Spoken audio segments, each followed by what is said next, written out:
Good evening. It is Monday, September the 16th, 2024. And so I'm sitting here reading my Bible. And so can't remember. Let me see. I think I do. I have my phone number on the back of this. Here it is right here. So I'm reading my Bible, and so I'm looking in here at this is the book of Nehemiah, and it's talking about Chick-fil-A, and it's talking about, it's my favorite Bible. I love this Bible, the Financial Freedom Bible that I got from Inspiration Ministries. I absolutely love this Bible. It's my favorite Bible. So let's talk about Chick-fil-A, how that, the founders of Chick-fil-A, they decided to honor God on the Sabbath day by keeping the Sabbath day holy. And so they're losing money by doing it that way, but they wanted to honor God in doing it that way because they feel like God is more important than just making money.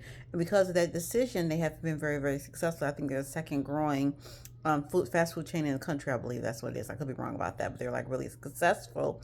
And so I was saying to myself earlier today about how, how when you're teenagers, if you have a teenage child and they come to you and they say, Mom, how come I don't have, or Dad, how come I don't have as much as such and such as? You know what I'm saying? And you say, what will good parents say to that child? They say to them, well, the reason why you don't have as much as such and such as is because you're my child. You're not that person's child. And you worry about what I have for you and what I give to you.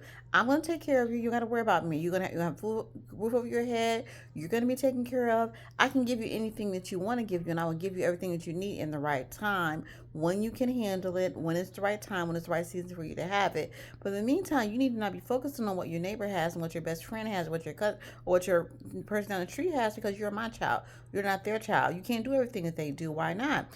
You said that you say to me, well, how come such and such can stay out to 12 o'clock and they can do all these things and they can do all this stuff that I can't do? What's the difference between me and them? It's because you're my child. You're not their child. You're my child. And as my child, I have certain rules and principles that I expect you to follow that their parents may not necessarily make them follow. And that's the reason why you're my child. You're not their child. You're my child. So when you're my child, the Bible also says do not covet anything. Don't worry about what they have. I can give you anything that you need. You don't got to worry about that. I'm God. I'm the creator of this whole universe. I can give you anything you need. So if I haven't given it to you, there must be a reason why I haven't given it to you. Because I can do anything. I'm the most awesome, most powerful being in the whole entire universe. So you need to worry about the fact that you are my child. I got you. I'm going to take care of you. I'm teaching you principles and values that you need to be able to be a better person and to be able to honor me as your child, as my child.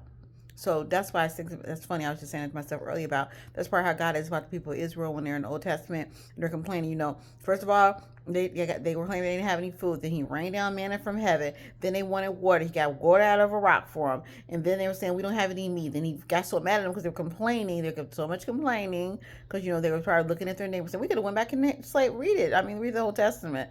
All these complaints they were doing as he was performing so many miracles on their behalf while they were wandering around the wilderness. So many miracles. And yet they find something else and they complain about that. Then they find something, they complain about that. So it's just so funny. So the last one was they didn't have any meat. So he's like, I'm going to send so much meat down that y'all going to have y'all gonna go crazy over this. You're gonna have so much meat, y'all gonna know what to do with it. So it's just amazing how he listens to the people when they complain and stuff like that.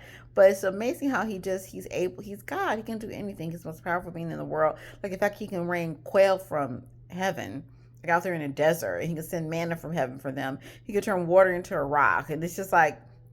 And I just look at what he's doing for me right now. Like he's just making water out of a rock for me. Like I'm just amazed what he's doing for me. And it's true. It's like the same thing as people of Israel. So you can't be looking at what your neighbor is doing all the time, because if you do that, you get distracted from the fact that God is the creator of the whole universe. He can do anything. So to sum it up, so I was just reading that with this Chick-fil-A about how they honor God. They believe it's more important to follow the principles of God and honor God on the Sabbath day and keep the Sabbath day holy and serve Jesus Christ on the Sabbath day and just honor him and let their employees rest on that day and go to church if they want to do so. So I think that's really wonderful that they decided that that's more important. And because of that, they've been very blessed. So I think that's wonderful. And remember what happened to Solomon when he did that. Remember, he became the most wealthiest king that ever existed at that time.